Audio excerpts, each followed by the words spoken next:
All right, we're off and running. Thanks for being here as we study the deep dive on the wise men. And it's an interesting thing as I begin to look at things that I would like to cover. And as I was looking at it, I thought, wow, I think I could do 2 weeks of Bible study just on the wise men alone and some of the things that we learn from the wise men and what their story and their part of the Christmas story tells us, what we can bring from there. So let's just kind of go here. We are talking about the who, what, when, where, and why of the wise men, including these kinds of things. Who were the magi or wise men? What happened as they came to visit Jesus? When did all of these events occur? We're going to do that from a micro level and a macro level. Talk a little bit more about that. Where were the magi traveling from, and why did the magi come to Jesus's birth? And let me just mention to you, I've been reading this book right here called The Great Christ Comet, and it's pretty scholarly. It feels like I'm back in a class at Bible college, to be honest with you, but it is interesting. Tons of really good information, but at the same time, I wouldn't necessarily recommend it and say, this is Max Lucado left, just come back to life. It's pretty dry, it's pretty scientific, but it's got tons of really, really interesting information. In it, he talks about how he believes the Star of Bethlehem was a comet. And we'll talk a little bit about that and his hypothesis and why it fits and all the different things surrounding that next week. So don't miss that. He also does a deep dive into history, biblical archaeology, historical timelines, and you guys know I'm a sucker for a good timeline. So in doing these things, he uncovers a lot of the things that we're going to talk about. And so this has kind of been a source material book for me, but clearly there's a lot from the scriptures that we can learn as well. So let's talk about these who, what, when, where, and whys, but let's begin here. There are differences in the Christmas story. In other words, if you really look at the Christmas story, you can look at the Matthew story or you can look at the Luke story, but they don't necessarily match up. Most of the time, I tend to be a person who kind of comes from Luke chapter 2 because it's personally my favorite. But there is very different perspectives whenever you look at the two different authors who talk about the Christmas story and share those differences. For example, Matthew was written to a Jewish audience, where Luke was likely written to a Gentile audience. If you guys remember, Luke also is the first part of Luke and another book. They were two books in one when they were originally written. Do you guys remember the second part of the book of Luke? I'll give you a hint. We've studied it in Bible study together within the last 2 years. Do you guys remember? Acts. That's right. Luke and Acts were together in one volume. And if you read the first chapter, the first 4 verses of Luke, and then you read the first few first few verses of chapter 1 of Acts, you will see that they are just talking about, hey, this is a continuation and even more of what happened after the resurrection of Jesus. But let's talk about Matthew and what it is. Matthew is the gospel that quotes the most scripture, and it would be very, very appealing to the Hebrews or their Israelites. And Matthew tracks the lineage of Jesus to Joseph, son of David. But Luke, in his lineage, instead of Matthew chapter 1 and Luke chapter 1, you look at the two, Matthew says Jesus to Joseph, the son of David, goes back in this way. And then in Luke, it's Jesus all the way back to Adam, the son of God. And the reason is because if you were a Gentile, you didn't care who Jacob or the son of David was or anything like that. It was interesting, but it wasn't pivotal. If you were a Jew, it had to be in place or else you didn't have any belief in the Messiah. If you guys are with me so far, can y'all give me a thumbs up? Y'all know what I'm talking about here? And so really, it's not that they're writing two different books. It's not that they're in any way disagreeing. They're emphasizing the same story and the different parts of that story. And also, if you notice, one of the things that the Jewish mindset had, ladies, sorry, the Jewish mindset was very bigoted, very much against women. Women were not seen on the same level as men. We all know that to be true still to this day, but probably not the way they figured it out. The women are all smarter than us men. Just saying. I mean, so anyway, we figured out that we're not the same as well. We just flip-flopped it, right? So as you look here, y'all all got my joke. I hope that was supposed to be funny and supposed to be good, positive. My wife got the joke. At least one of you will still love me.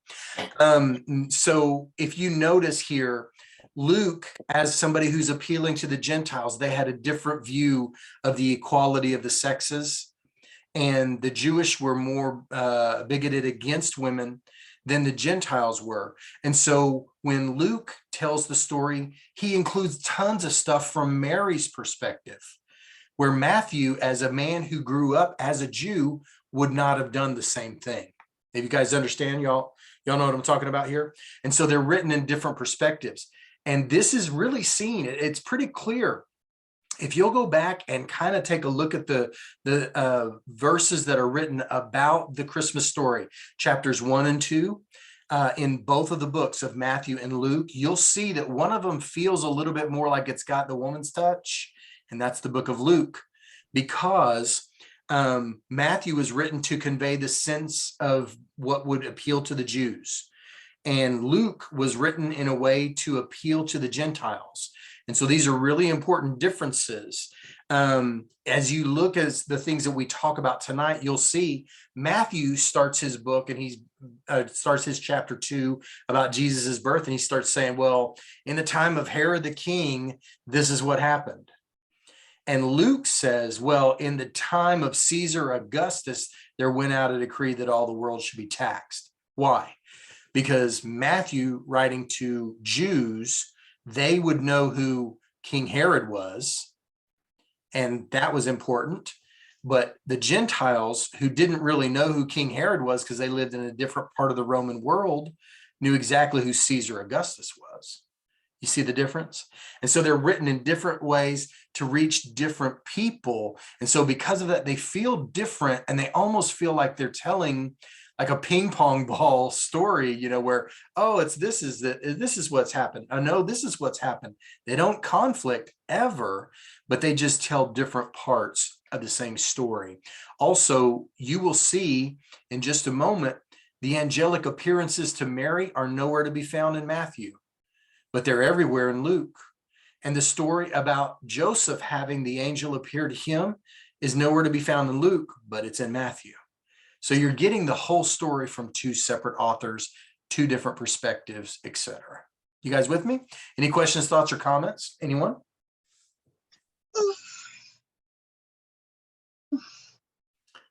Yeah, I'm good. Okay. I thought I might have heard something, and it may have been a yawn. Don't you dare put that on me. I just want you to know you came in tired. This is not okay. All right, I'm kidding. All right, let's keep moving. Teasing. So very quickly, were there wise men? In Matthew, yes. In Luke, no. The story of the shepherds. In Luke, yes. Matthew, no. The story of Herod and his part in Matthew, yes. In Luke, no. Mangers and inns, only in Luke. The journey to Bethlehem, in Luke. The birth in Bethlehem was important to both. You guys see why, don't you? Because they were both trying to convince that Jesus was the Messiah, the Son of God. And in Micah chapter 5, his birthplace is predicted, and he's known whenever he walks the earth as Jesus the what? Do you guys remember? Starts with an N. Nazarene. The Nazarene. That's right. So Jesus of Nazareth, or Jesus the Nazarene, he could not be the Christ because the Christ was going to be born in Bethlehem. Matthew tells the whole story. The birth in Bethlehem is covered in both places, so you would understand that. But Matthew tells how he came to be known as the Nazarene, even though he was actually born in Bethlehem. You guys with me? So this is important stuff. Okay, so let me get here. The angelic visit to Mary, only in Luke. The angelic visit to Joseph, only in Matthew. The star that we're going to talk so much about next week, only in Matthew. The angel speaking to the shepherds, that happens in Luke. Angelic warning to Joseph to leave and flee, that happens in Matthew. The return to Nazareth that I just referenced happens in Matthew. Elizabeth and Zachariah's story, one of my favorite parts of the entire Christmas story, all of that in Luke, but not in Matthew. And then the visit to the temple when Jesus is 8 years old, or 8 days old, excuse me, he's going to be circumcised. And then eventually when he's 12 years old and gets left behind like I did back in the day when I was running around and could never be found from my parents, that happens in Luke, but not in Matthew. Okay, so let's get down to the nitty-gritty here about the wise men. Our understanding of the Christmas story is often more influenced by Christmas carols and Christmas pageants than actually what is told to us in the Bible. So very quickly, let's talk about this. How many of you have heard the song, "We Three Kings of Orient"? Y'all want me to keep going? "We Three Kings of Orient are," right? You know that song, right? Is that in the Bible? Is that expressly in the Bible? Yes or no? Give me a true or a false. Give me a T or a, I don't know. How would you do the F? I'm not sure, but maybe the F would be, no, that's false. I'm not sure. How many of you guys are more like, I don't know? Is that from the Bible? No. No. Okay. I've got a few no's. Some of you are like, I'm just going to sit here and let his answer stand, and I'm going to pretend I agreed. What about that the wise men were there on the first night of Jesus's birth, that they were in the manger area with the shepherds? Is that from the Bible? Yes or no? No. Okay. You guys have been actually listening to my sermons. I slipped that one in there.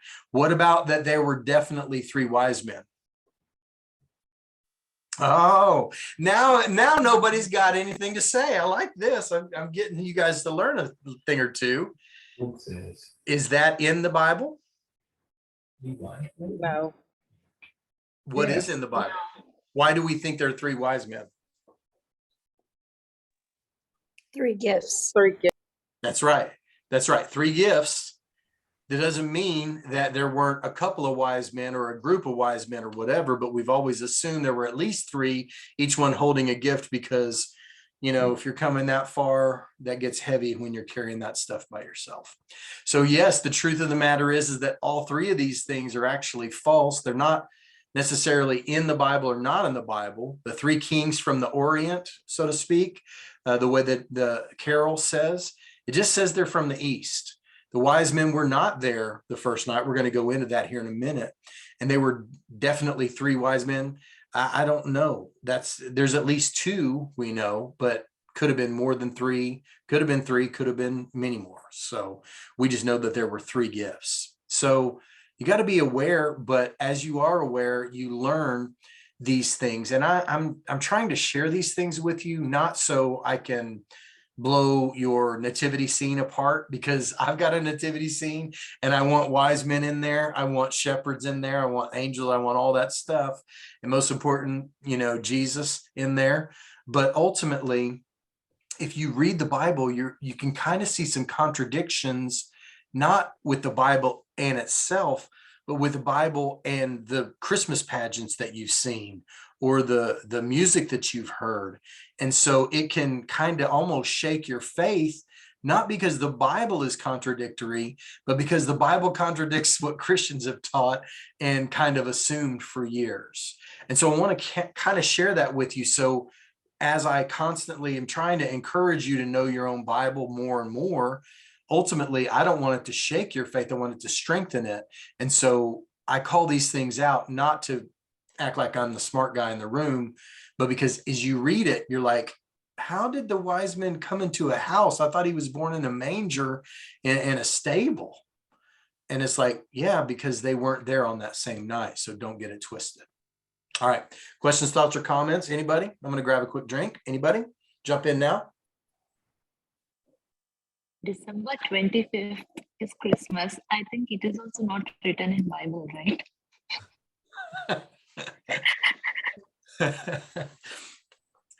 Thank you, Kirthi, bringing some comedy to the Bible study tonight. It's good stuff.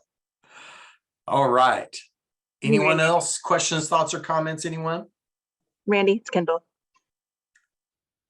Kendall, it's Randy. Yeah, can you hear me? Okay. So I want to let you know that this is what I'll be teaching the children too in class.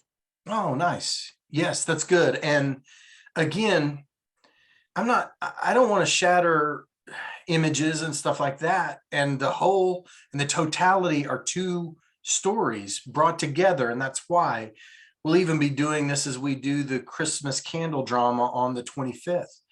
It's good. It's beautiful. It's a beautiful story and every part is important, but we just want to keep it straight so people believe the clarity of the scriptures. And that's it. But that's great, Kendall. I appreciate that. And that's a very, very positive thing.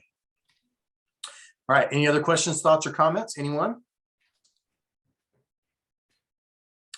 Okay, so next week, I do want us to have a little bit more interaction, but I understand that we're covering some ground tonight, as well as we didn't necessarily have some things to build on, but maybe next week as we kind of share back and forth, please feel free. And if there's questions that come from what I talk about from this point forward, please feel free to jump in and share whatever you got.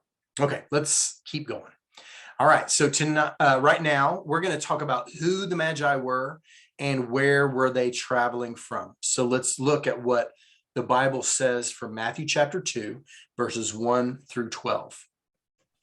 So after Jesus was born in Bethlehem in Judea during the time of Herod the king, Magi came from the east to Jerusalem and asked, "Where is the one who has been born King of the Jews?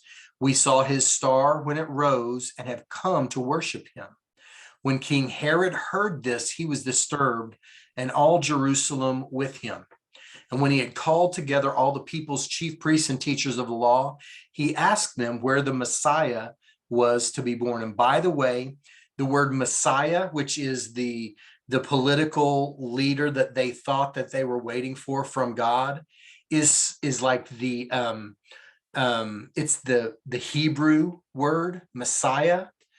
In Greek, it's also interpreted as Christ. So when they say Jesus Christ, they're basically saying Jesus the Messiah. Just two different words. It basically means God's anointed one.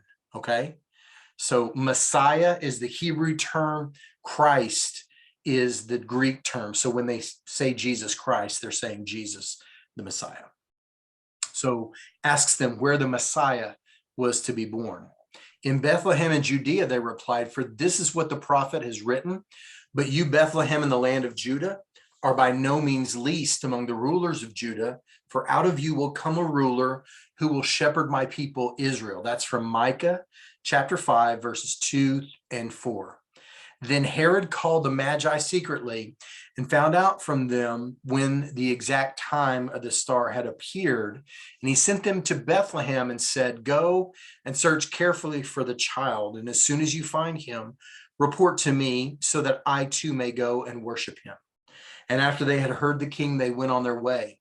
And the star that they had seen when it rose went ahead of them until it stopped over the place where the child was. And then when they saw the star, they were overjoyed at, or as the King James says, they rejoiced with exceeding great joy. On coming into the house, they saw the child with his mother Mary, and they bowed down and worshiped him. And then they opened their gifts and treasures and presented him with gifts of gold, frankincense, and myrrh. And having been warned in a dream not to go back to Herod, they returned to their country by another route. Is there anything that jumps out of this passage and kind of catches your attention, or anything that you hear or see right off the bat? Anyone?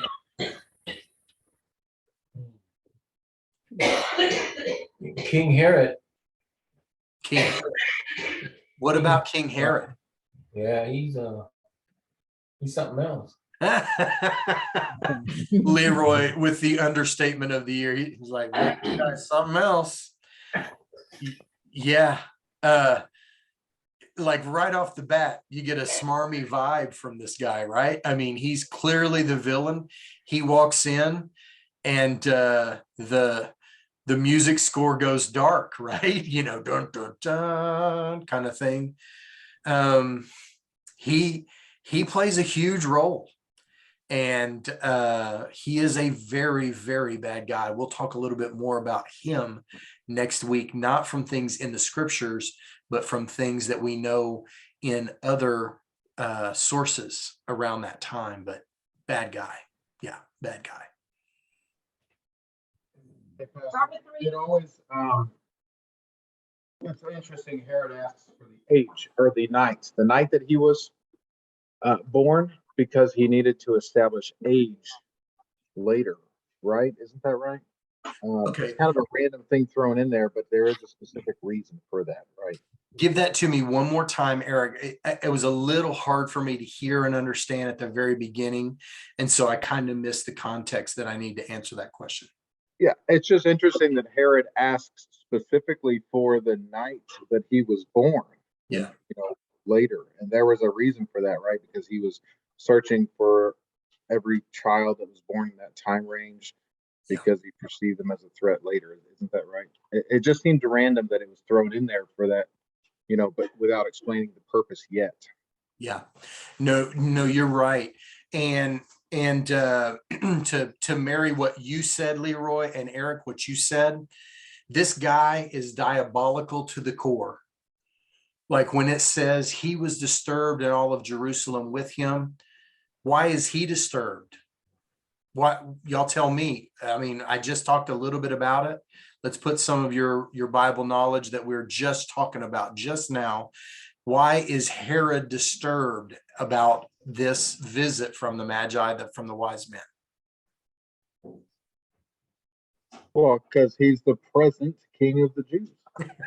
That's right. Where is he who is born king of the Jews? He's like, you're looking at him. Right?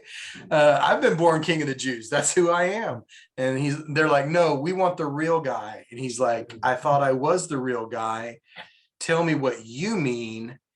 And immediately he starts, Eric, putting together, if I don't follow them, if they have made this big trek to come and see this baby, then they clearly think he's the guy. So I can't really go with them and kill him right then and there, but I will do this. I'll figure out exactly when he, you know, and then they come back and tell me, I'll know. But even if they don't come back and tell me, I'll know where he was born and I'll know when he was born. So all I got to do is go and find out the babies that are born in this village and how old they are. And if they're under this age or whatever, it's curtains for them. If plan A doesn't work, plan B most certainly will. You guys with me? Sorry, go ahead. It's diabolical, man. It is. It's rough. It's rough. I mean, can you imagine? We'll talk a little bit about the killing of the innocents and what that means and stuff like that. But yeah, it's good. But why did the Magi's go to him anyways, knowing how he was, to tell him about the child, Christ child? Can you say that one more time? Oh my goodness. No, I was just wondering, why did the Magi's, go to alert him about the child to begin with? Well, I thought they were the wise men that's supposed to be. Wise. That was not the wisest thing they've ever done. I think that's fair. Hi, sweetie. Okay, so here's what I would say.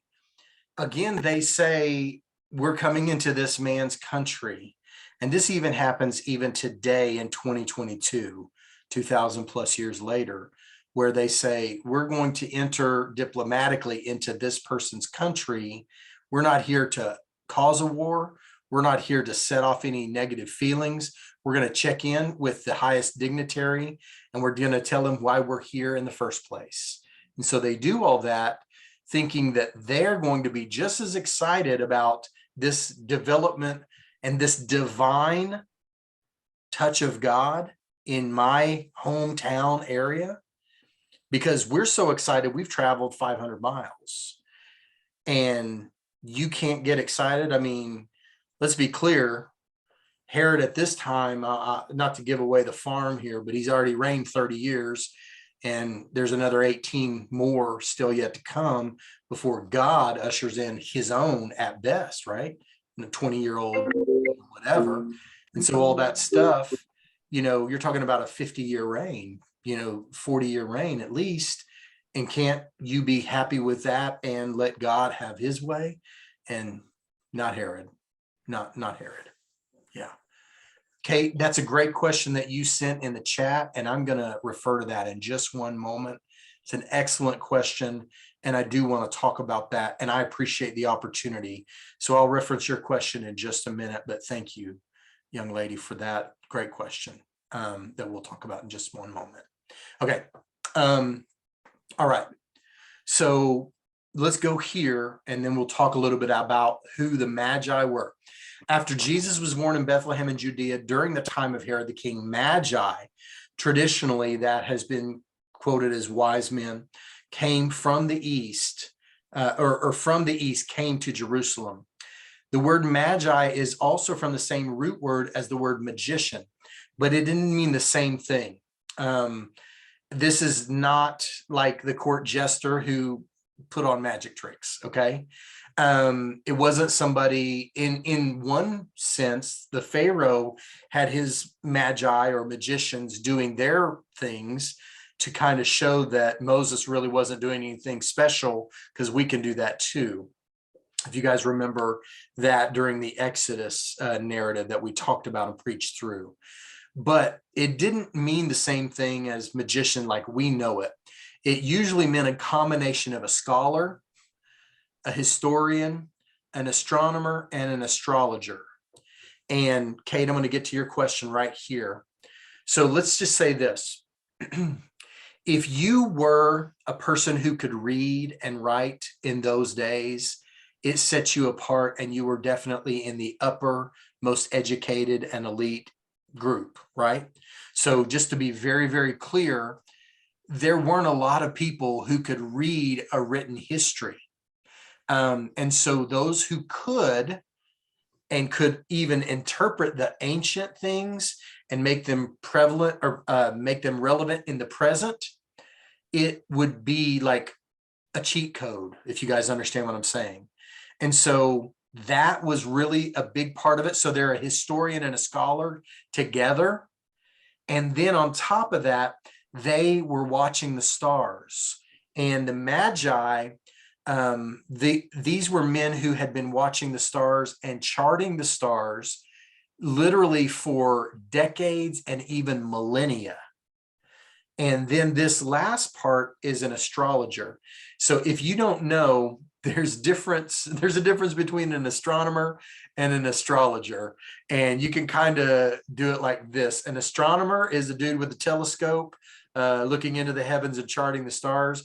The astrologer is like, you were born in this sign and all of this stuff. And, you were born under this sign, so you're going to have these things. And if you were born in this certain and specific year, then these will be your characteristics. These will be your experiences, etc.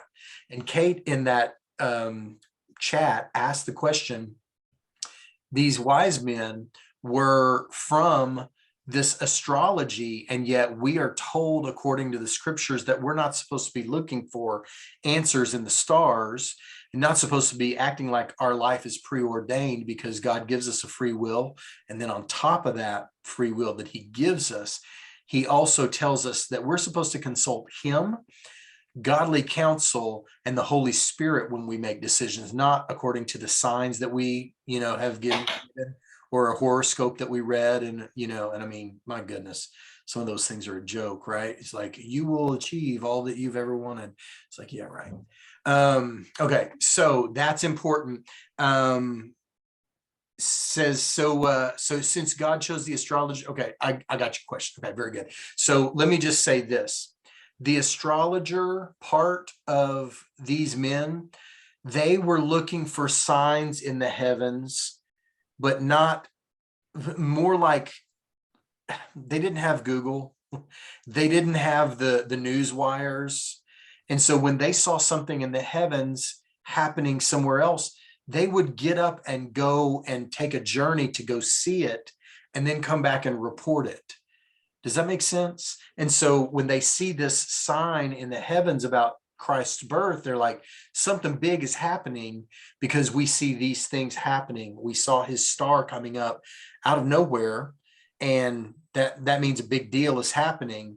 So they go to Jerusalem. We'll talk more about what brought them there, why they were brought to Jerusalem and stuff like that. But that astrologer part is not quite to the same degree where it's crossed over into superstition or almost a religion, whereas it is like that in some of the Eastern philosophies and stuff like that. So, Kate, it's a great question. Hopefully I answered that a little bit. Okay, let's keep moving here. And Kate, if that's not, if that's not enough, give me the little hand raise and I'll go back and talk about that same thing. Okay. All right. So where were these wise men from? The wise men were generally believed to be from either Arabia, Persia, or Babylon. Let's talk about them. Arabia is modern day Saudi Arabia. It's more south than east, but when it says the wise men came from the east, but sometimes it's referred to as the east in the Old Testament scriptures. But we know that most people from that time referred to magi or wise men as men from either Babylon or Persia.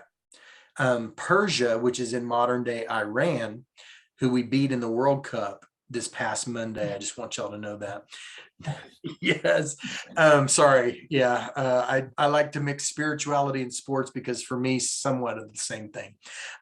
So anyway, modern day Iran, the Persians were known as ancient astrologers, but little is known about their scholarship of the stars during the period of Christ's birth. In other words, later they became astrologers that were very interested in the charting of the stars and stuff like that. But during the time of Christ's birth, there's no records of that. And so this is why we lean towards their situation being from Babylon. So very quickly, let me just get this over here. Okay, very good. Babylon, or modern day Iraq, certainly it lies to the east, and it has a large Jewish population, because if you remember, where was Daniel taken off to? Daniel and the 3 Hebrew children was taken off to Babylon, right? And a number of people did not come back from Babylon, but stayed there. So that large Jewish population in that incredible city in that ancient time may have influenced their interest in the Jewish Messiah and his coming. Also, 3 other things. Babylon is mentioned to have magi or wise men in Daniel chapter 2, 2 different verses. There are also astrological almanacs from Babylon that map the stars from the 3rd century BC, that's in the 200 BC, all the way to 100 AD. So for about a 300-year period straight, they had an almanac of the stars and all of their places in, the sky. And so they were paying super close attention to the point of where they were even recording it for history. And so because of that, it makes a lot of sense that they might have been from there. Also, the early church fathers, those were the ones who were the generation or 2 after the apostles died and passed. The early church fathers named Jerome, Origen, and you've heard of St. Augustine. All of these 3 believed that the Magi were from Babylon.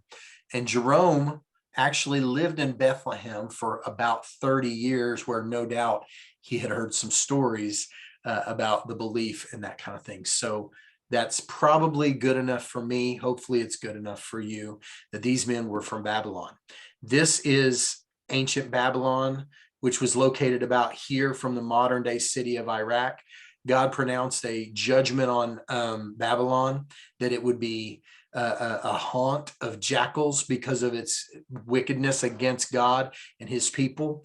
And basically, interestingly, to see a little bit of prophecy being fulfilled in today's world, Saddam Hussein was trying to rebuild Babylon.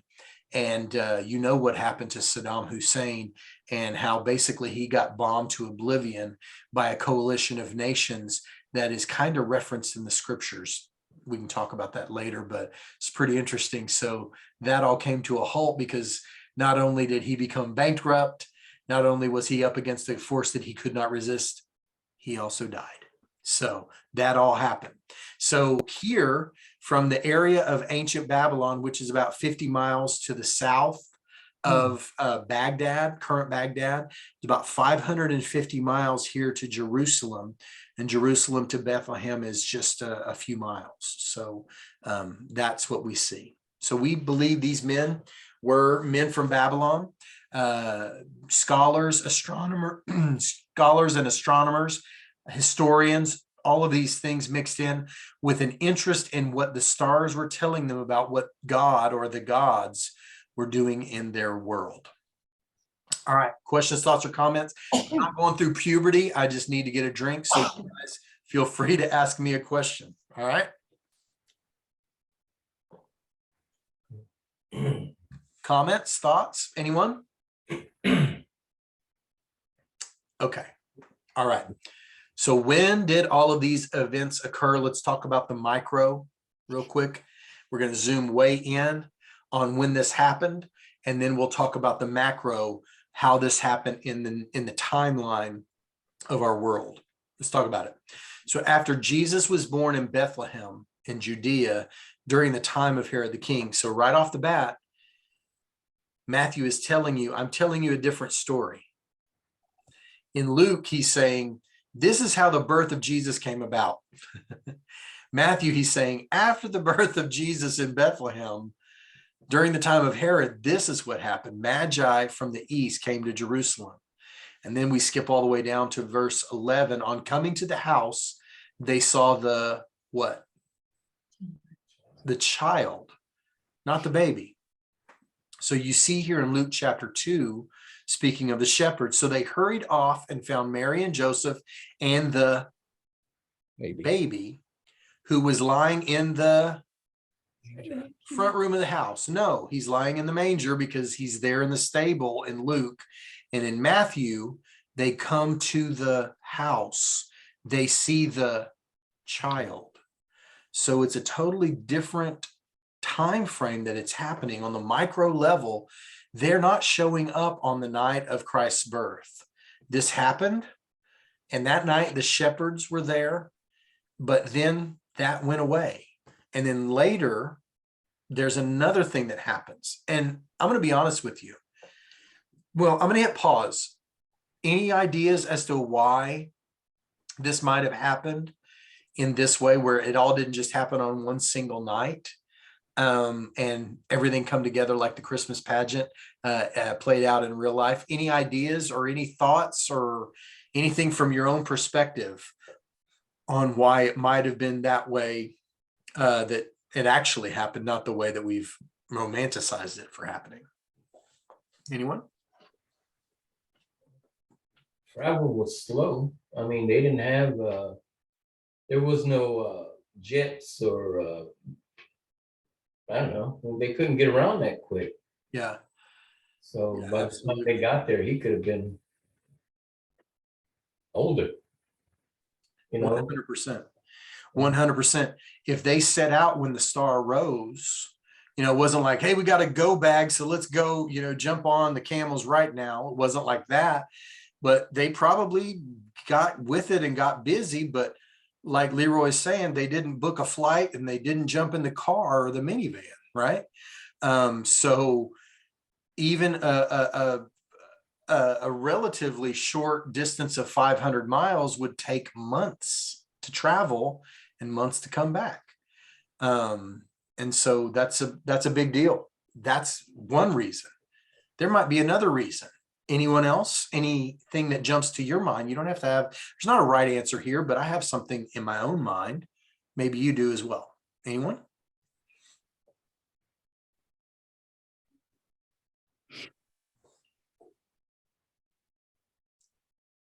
Okay. Anyone? All right. So here's what I would say.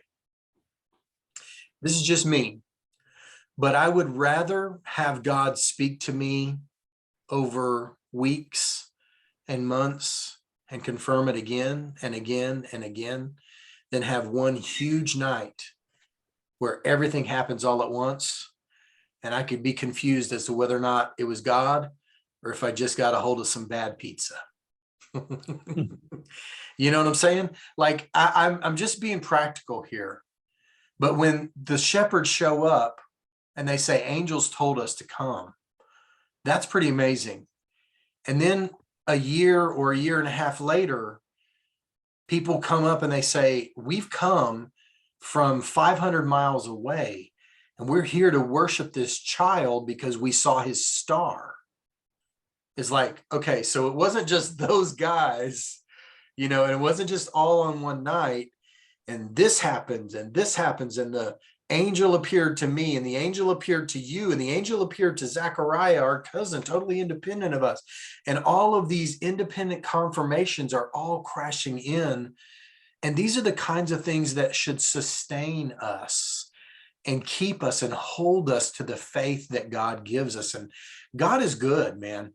He does not give us stuff all at once and never reconfirm it again. I mean, he just consistently confirms with his Holy Spirit, with input from someone else, with another thing. And over, I think he was confirming, this is a very special child that you've got. And it wasn't one night. It was over many months before you had the child, over years after you had the child, and even more and more and more.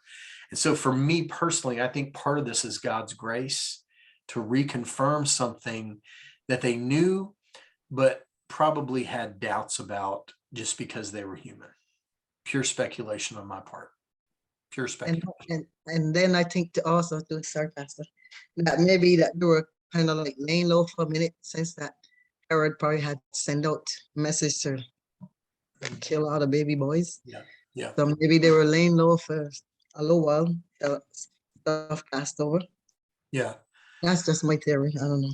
No, I think that there most certainly is, you know, the practicality of the baby being, you know, able to live. You know, there's not a great war because the baby's just nowhere to be found. Herod no doubt thought, I'm smart enough, the threat has been eliminated. It's like, no, the threat's actually still living pretty comfortably in Egypt, and then he's heading back later, you know. But I'm sure Herod thought, you know, threat found, threat eliminated, but it wasn't right because God was involved. And again, I'm going to talk about God's practicality. You know, these people that God chose to raise his son, they were not rich. And they basically had to go up and move away and stay away from family, away from friends, away from their business that they had and owned. How do you get money like that for a trip like that? Well, one way is if people show up from Babylon and they've got a chest full of money. You can do that stuff. Well, how can you do that stuff? Well, God provided what you needed before you even knew it. They've been on the journey for months. You didn't even know you were going to need this gold, but you got this gold so you can go to Egypt when he says, go to Egypt. You don't have to go, we'd trust in God, but how are we going to get there? We don't even have enough money. You do now. I don't know. I mean, God is a practical God. He's clearly spiritual, but he's also incredibly practical. And I think that's really important. At least it is to me. I don't know. Y'all should pray for me. I'm not nearly spiritual enough.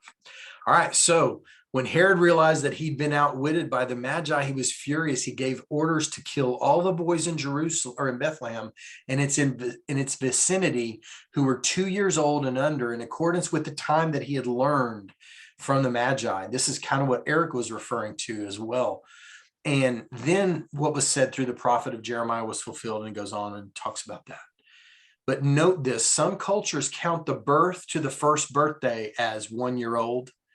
Some count it as a 0 year. Here in the United States, if you ask me how old my 10-month baby is, I'd say 10 months. I wouldn't say they're 1.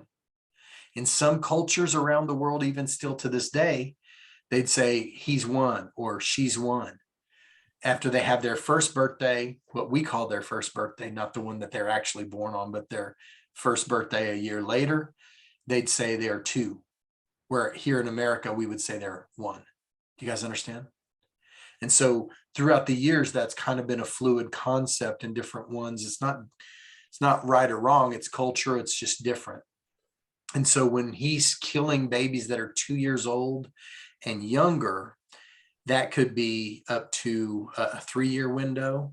It could be as little as just a 6-month, 8-month window as well. So anywhere in between that, but you'll hear more about Herod next week. Herod wasn't the kind of guy who was going to quibble over a few extra people that got killed. He was just fine with anybody, no matter how innocent that they were. He would kill them and not lose an ounce of sleep, not bat an eye. He was one of the most evil men that you've ever heard of. Crazy. So I don't think, in my opinion, he was just going to cover every base, no doubt about it. All right. So real quickly, when did all of these events occur on a macro level? Let's talk about it.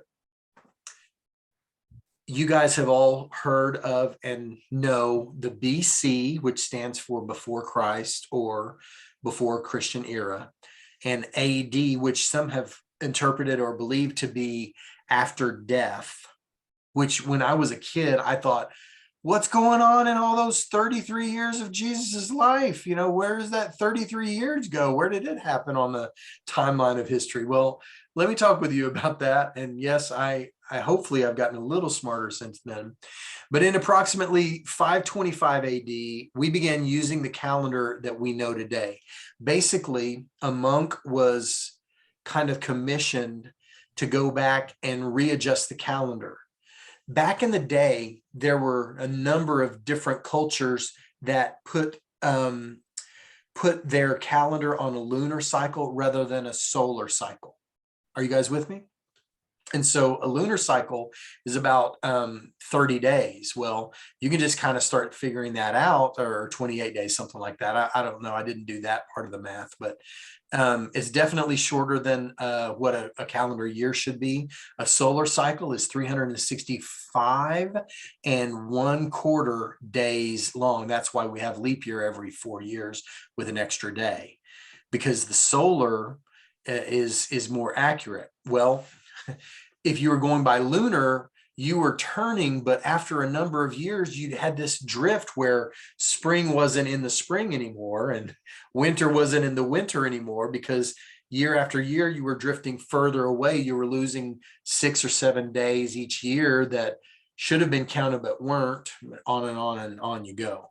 And so they began to get a little bit more familiar with the patterns of the stars that we mentioned, all of this stuff.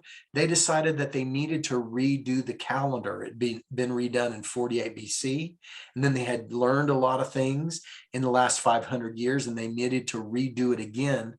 They gave that process over to a monk named Dionysius Exiguus, who revamped the calendar with the birth of Jesus as the hinge between the ancient world and what we knew as the modern world. He used the term Anno Domini, which means the year of our Lord. Also, we have often referred to it as AD. And so that's what's happening. But as you can imagine, we know a lot more in 2020 because of archaeological discoveries, science progressions, and all that stuff. And I'm going to be honest with you, this monk is incredibly impressive because he did all of this in the year 525 AD, approximately. 1,500 years later, we realize how close he was, and we even can kind of pinpoint where he got off a little bit. So real quickly, let me just tell you this. Man, this is almost like somebody pulling a bad trick on our monk Dionysius, because Gaius Octavius was the Roman emperor from 27 BC to 23 BC. Caesar Augustus was the Roman emperor from 23 BC to 14 AD.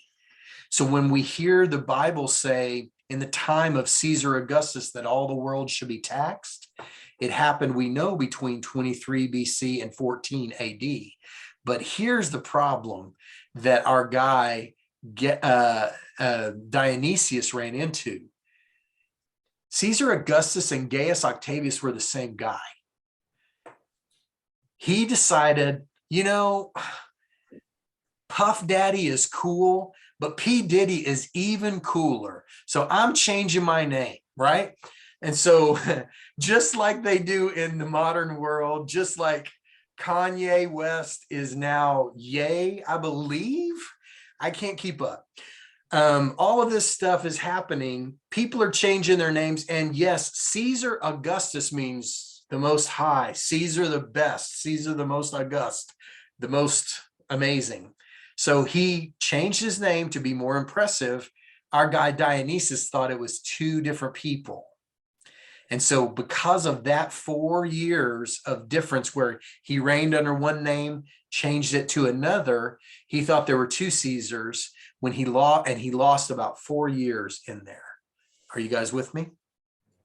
So it's really not fair. Our guy was really on point, but it got confusing for him.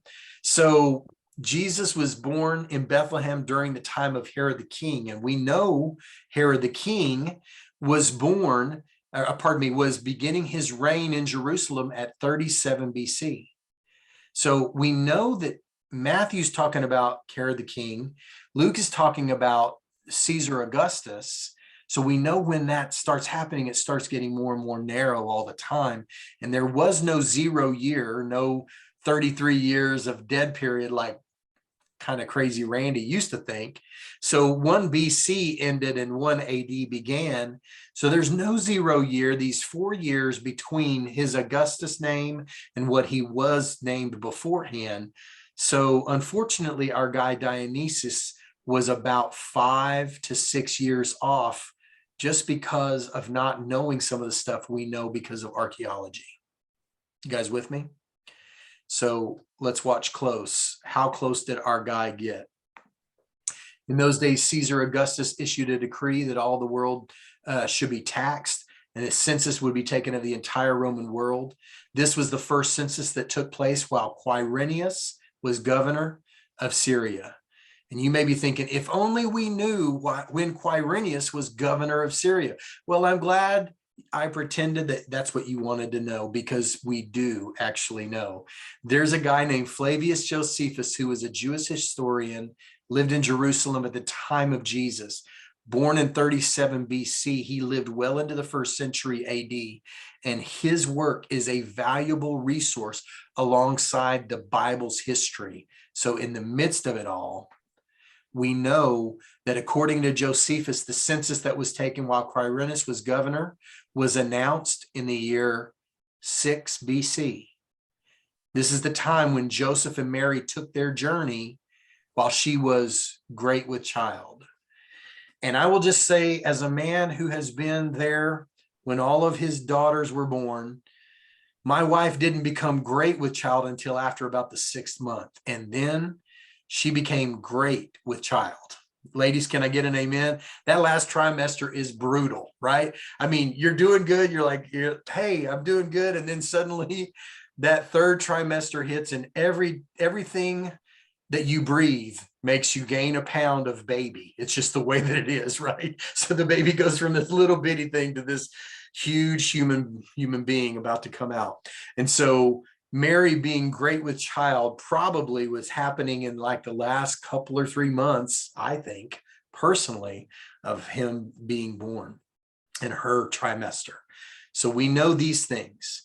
After Jesus was born in Bethlehem during the time of Herod the king, Magi came, and then it goes on, when he is warned in a dream to leave, he got up, he took the child and his mother and went to the land of Israel. But when he heard that Archelaus was reigning in Judea in place of his father Herod, he was afraid to go there. In between, when Herod kills the innocents and Jesus comes back with his parents to live in Nazareth, he dies. Herod the Great dies, and his children take over the ruling. Archaeology has uncovered coins minted with images and names of the children that succeeded King Herod as the rulers and governors of Israel and the surrounding areas. And those were printed and minted in 4 BC. So here's what we know. Herod begins his reign. Caesar begins his reign and then changes his name. Quirinius's census goes out in 6 BC. Herod's sons begin to reign in 4 BC because of the coins that they've found and the things that we know. So real quickly, you see that Quirinius's census goes out. The wise men see a star and they make a journey approximately 2 to 3 months. They visit, the wise men visit Jesus in the house when he's a child. Then they escape to Egypt. There's the murder of the innocents by Herod, 2 years and younger, 2nd year and younger. And then they return after the death of Herod in about 4 BC or later, because Herod's sons are already reigning in Judea. So what we know is that Jesus had to be born after 6 BC and had to have been born before 4 BC. So here's what we know on the macro level. Jesus was born about 5 BC, probably a little closer to 6 than 5. But our guy Dionysius, with all the things that were stacked against him, he did an amazing job of pinpointing when Jesus was actually born, only missing it by just a handful of years, and very clear as to why he missed that.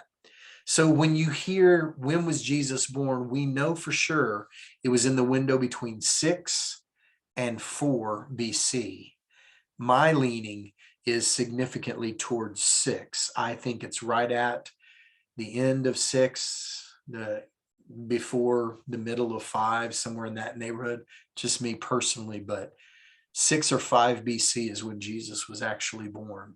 So pretty interesting stuff. All right. Questions, thoughts, or comments? Anyone?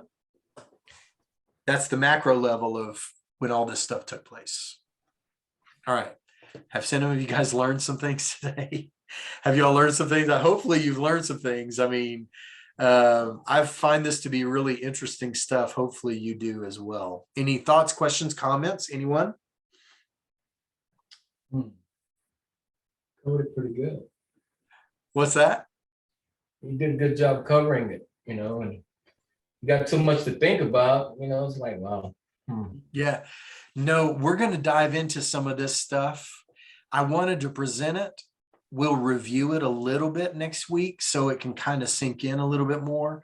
And then we will go through and talk a little bit about more of what was happening and how that all happened and how it all went about. So come next week as well.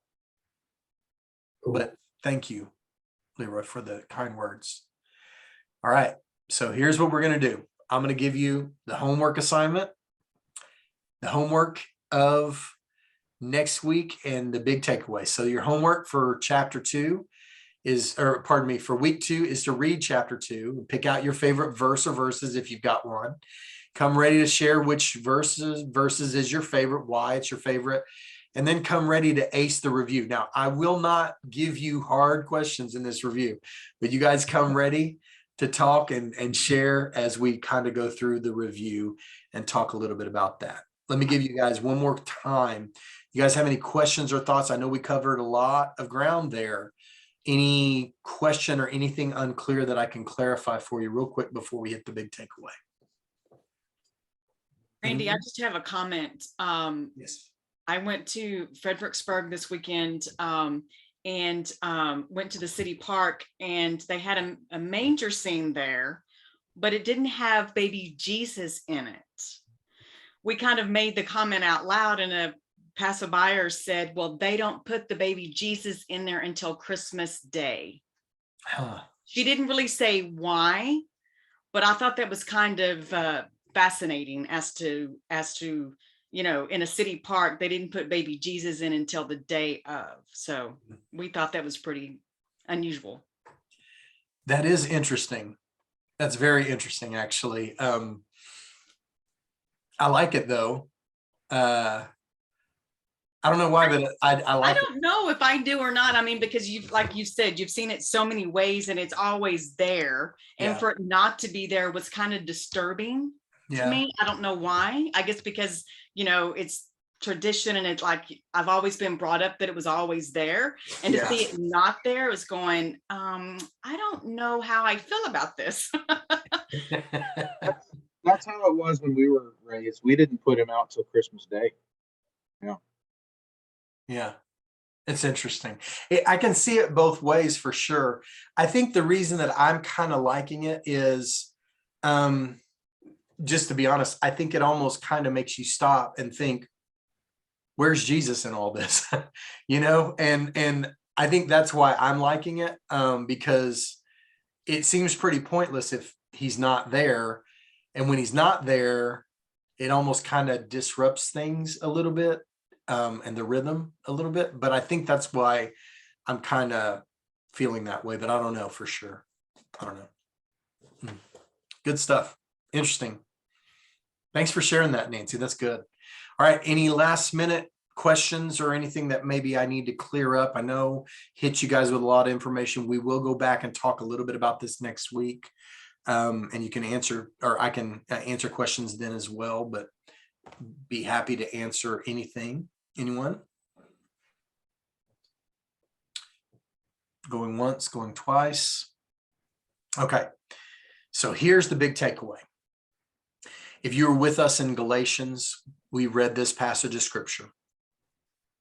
When the set time had fully come, God sent his son, born of a woman, born under the law, to redeem those under the law, that we might receive adoption to sonship. I see in the story of Christ's birth and the different parts of it fitting together perfectly, I see God's fingerprints all over it. But the thing that cannot be missed is that it was done in God's perfect timing.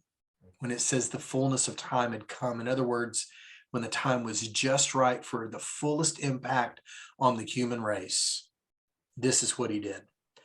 And God sent his perfect son, Jesus, intentionally sent him to a very imperfect world full of imperfect people like you and like me, because he knew how much we needed it. And so when I see this story, when I begin to see that Jesus was a real figure in history, and it was a very specific time that he stepped into human history, it just all over again reminds me of God's passion for the human race that he loves and wants to be reconciled with. And I see that again when I read this story, and he brings people like the wise men from 500 miles away so they can reconfirm to Mary and Joseph that this is a special child, that they can reconfirm to all that will listen later, this is a special child and a special birth. And we also now know even more so why it was a special child and a special birth. And so I just think it's beautiful to talk about the Christmas story and to learn about the way that God interrupted our world for his redemption story. So I hope it's been a blessing to you guys. Thank you all so much for the time together. You guys read next week, come back and share. We've only got one more week. You're halfway there. I hope you'll be with us next week, and we'll cover some more, and hopefully you'll learn more and be drawn closer to God. So y'all have a good rest of the week. See you guys on Sunday. Love y'all. Y'all stay safe out there. Stay warm. See you guys later. Good night. God Bye. bless.